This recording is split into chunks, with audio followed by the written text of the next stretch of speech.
Hi friends. So, మనం ఈ వీడియోలో మీకు బర్త్‌డే సర్టిఫికేట్ ఉండి అది ఒకవేళ దొరకకపోతే అది పోయింది అనుకుంటే అది ఏ విధంగా అప్లై చేసుకోవాలో మనం ఈ వీడియోలో చూద్దాం. సో, ముందుగా మనం మీ సేవ వెబ్‌సైట్ అనేది ఓపెన్ చేయాలి.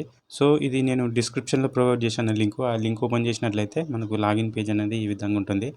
సో, ఇక్కడ యూజర్ నేమ్, పాస్వర్డ్ ఇచ్చి మనం లాగిన్ అవుతున్నాను. సో, మీకు ఒకవేళ లాగిన్ ఐడీ లేదు అనుకుంటే అది ఏ విధంగా క్రియేట్ చేసుకోవాలో నేను డిస్క్రిప్షన్‌లో వీడియో చేశాను. అక్కడ పెట్టాను. అక్కడ వెళ్ళి మీరు యూజర్ ఐడిని జనరేట్ చేసుకోండి.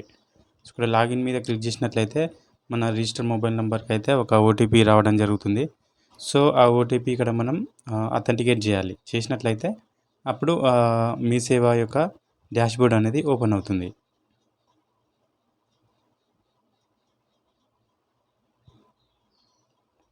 ఇక్కడ అథెంటికేట్ బటన్ మీద క్లిక్ చేసినట్లయితే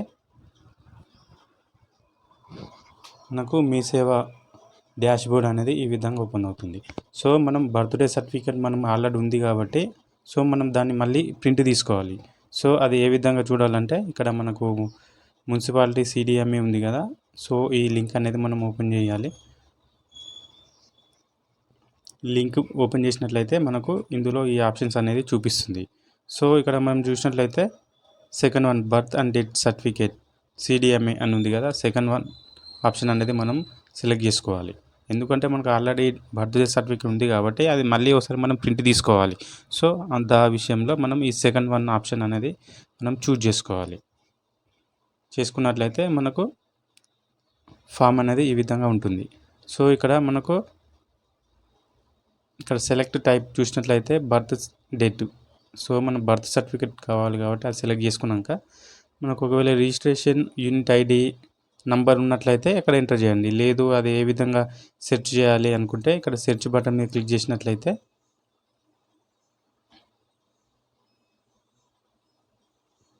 సెర్చ్ బటన్ మీద క్లిక్ చేస్తే మనకు మన నేమ్ అనేది ఇక్కడ అన్నీ మనం తెలుసుకోవచ్చు. సో, ఇక్కడ మన డిస్ట్రిక్ట్ అనేది సెలెక్ట్ చేసుకోవాలి.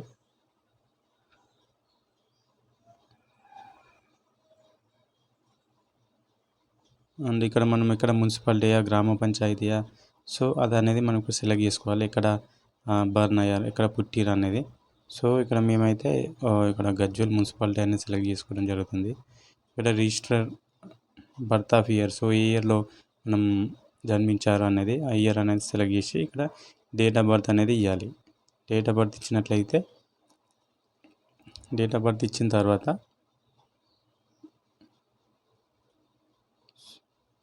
సో, ఇక్కడ మనం మేల్, ఫీమేల్ జెండర్ అనేది సెలెక్ట్ చేసుకోవాలి. చేసుకున్నాక దీన్ని మ్యాక్సిమైజ్ చేసినట్లయితే కింద గెట్ డీటెయిల్స్ అనే బటన్ చూపిస్తుంది. సో, మనం ఈ బటన్ మీద క్లిక్ చేసినట్లయితే ఆ డేట్ రోజు ఎంతమంది పుట్టిర్రో అవన్నీ ఇక్కడ లిస్ట్ అనేది చూపిస్తుంది. సో, అందులో మనది ఏదో సెలెక్ట్ చేసుకోవాలి. ఇక్కడ లెఫ్ట్ సైడ్ చూపిస్తున్నటువంటి టిక్ మార్క్లో మనం టిక్ చేసుకున్నట్లయితే అది అనేది మనం సెలెక్ట్ చేసుకోవడం జరుగుతుంది. సో, ఇక్కడ చూసినట్లయితే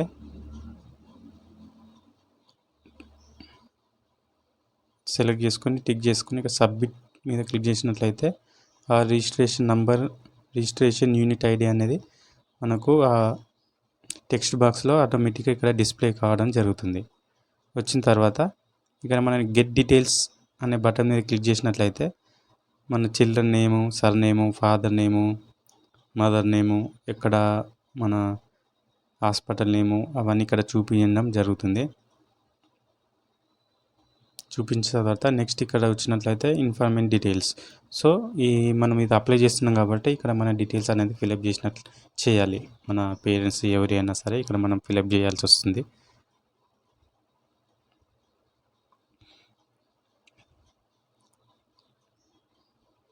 ఇలా మిస్టేక్స్ లేకుండా అన్నీ కేర్ఫుల్గా మనం ఫిలప్ చేయాలి.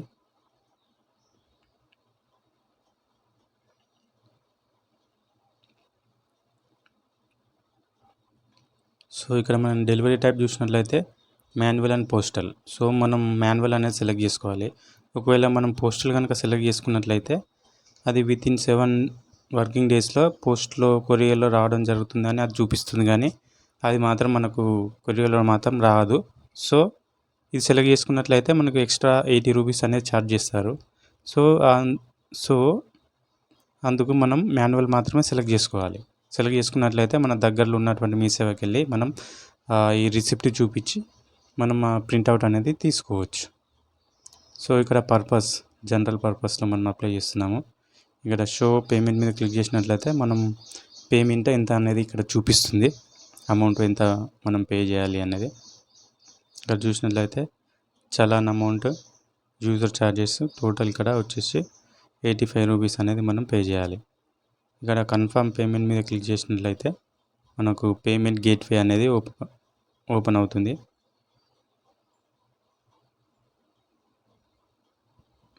కన్ఫర్మ్ పేమెంట్ మీద చేసినట్లయితే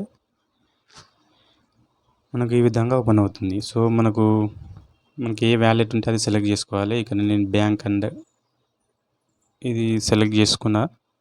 అండ్ ఇక్కడ మేక్ ఏ పేమెంట్ మీద క్లిక్ చేసినట్లయితే మనకు యూపీఐ ద్వారా కానీ లేదా net banking, debit card, credit card ద్వారా మనం ఇది అప్లై చేసుకోవచ్చు. సో మనకు ఒకవేళ మన ఎనీ యూపీఐ ఓపెన్ చేసి ఈ క్యూఆర్ కోడ్ను స్కాన్ చేసినట్లయితే మనకు పేమెంట్ అనేది సక్సెస్ఫుల్గా పే చేయడం జరుగుతుంది. లేదు మనం నెట్ బ్యాంకింగ్ ద్వారా చేసుకోవచ్చు, లేదా any UPI, credit card, debit card use చేసి మనం అప్లై చేసుకోవచ్చు. సో నేనైతే ఇక్కడ స్కాన్ చేసి ఇస్తున్నా ఫోన్పే ద్వారా. చేసిన తర్వాత మనకు ఒక రిసిప్ట్ అనేది జనరేట్ కావడం జరుగుతుంది. సో ఇది మనకు రిసిప్ట్ అనేది ఈ విధంగా వస్తుంది. సో ఈ రిసిప్ట్ అనేది మనం ప్రింట్అవుట్ తీసుకోవాలి. ఎందుకంటే నెక్స్ట్ ఇది అప్రూవల్ అయిందా కాలేదా అనేది మనం మీ సేవ దగ్గరికి వెళ్ళి మనం ప్రింట్అవుట్ తీసుకోవాలి కాబట్టి. సో ఇక్కడ మనకు చూసినట్లయితే ఇక్కడ ట్రాన్సాక్షన్ ఐడి అనేది ఒకటి ఉంటుంది ఇందులో.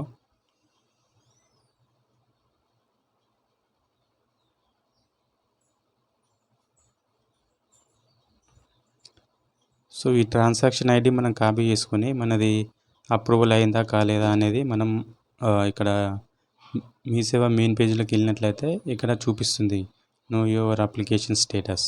అక్కడ మనం ఎంటర్ చేసి సెర్చ్ బటన్ మీద క్లిక్ చేసినట్లయితే న్యూ ట్యాబ్ అనేది ఓపెన్ కావడం జరుగుతుంది. సో ఇందులో మనం ఇక్కడ చూపిస్తున్న క్యాప్చా ఎంటర్ చేసి సబ్మిట్ చేయాలి.